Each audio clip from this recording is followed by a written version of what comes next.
కాళ్లలో నొప్పి, నరాల వాపు వంటి లక్షణాలతో బాధపడుతున్నారా? వెరికోస్ వెయిన్స్ లో అత్యాధునిక చికిత్స ఏవిస్ వాస్కులర్ సెంటర్.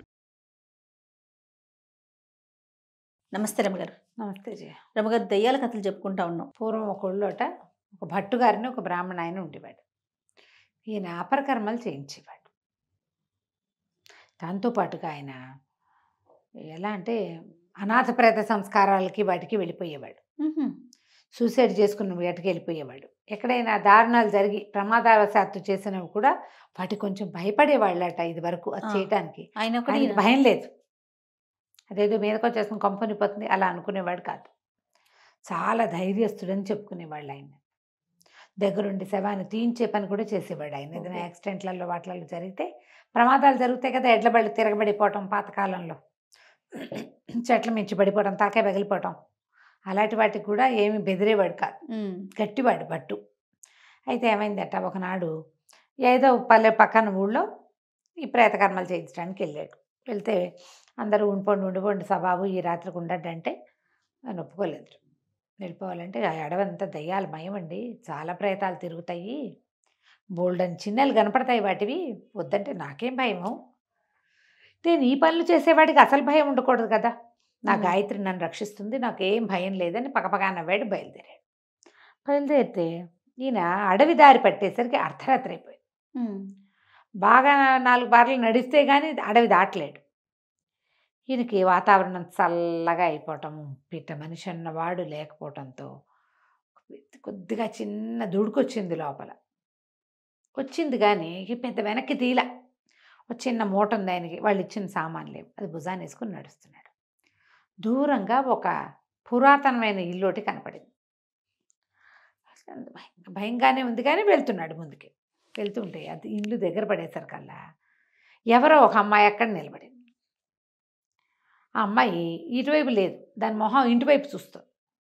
నేను ఏమనుకున్నాడు, ఒకసారి నా ముందు భయం వేసి నేను అనుకుని, ఏమిటి ఇంతమందిని చూసా మనకు భయం ఏమిటి, ఇది ఎవరితో ఊళ్ళో పిల్ల ఏ సూసైడ్ చేసుకోవడానికో వచ్చింది పిచ్చిమొహంది, 4 మంచి మాటలు చెప్పి అర్ధరాత్రి పూట ఆడపిల్ల అడవిలో పాడుపడిన వాకిట్లో ఎందుకు నుంచుంటుంది, అదే పెద్ద ఇంత పొడుగు జడ లంగా ఓణి వేసుకున్నట్టుగా కనపడుతుంది ఒక 15-18 ఏళ్ల పిల్ల.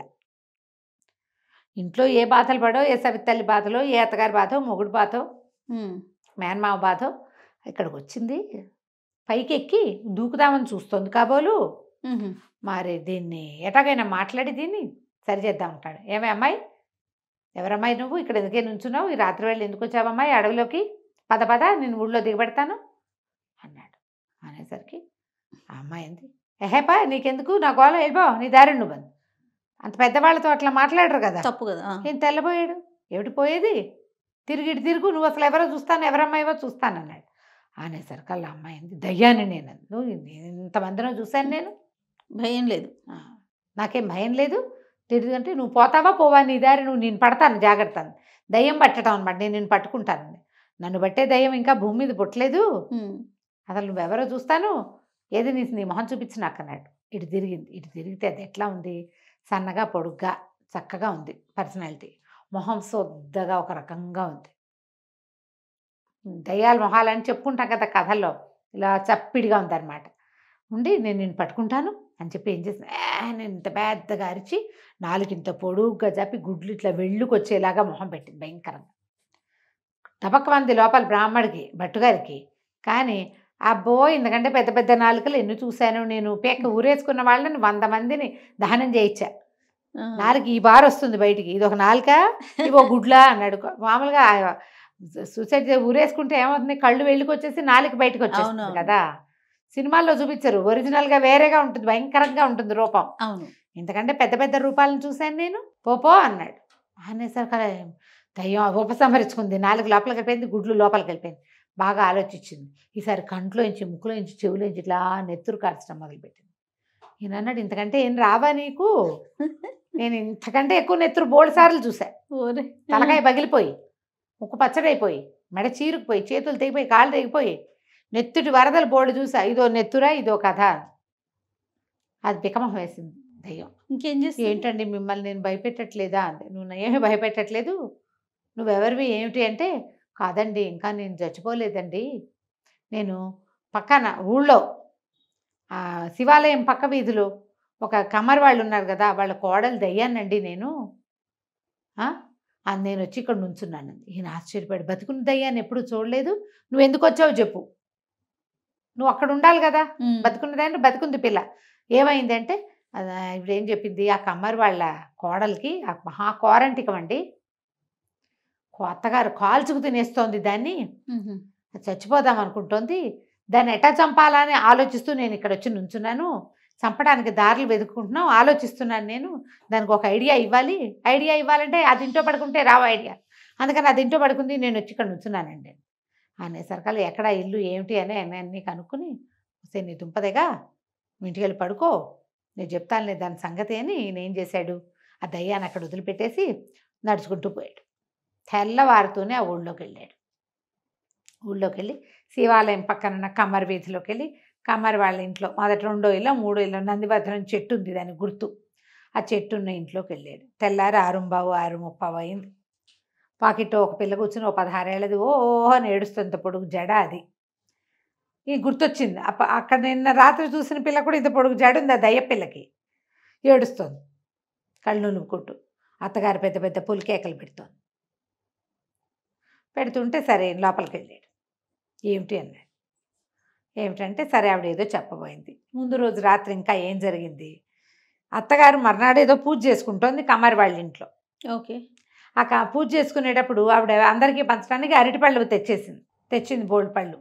అరటిపళ్ళ బుట్ట దాచేస్తే కోడల మీద కోపం వచ్చి ఆవిడ 2 మొడుతుంది.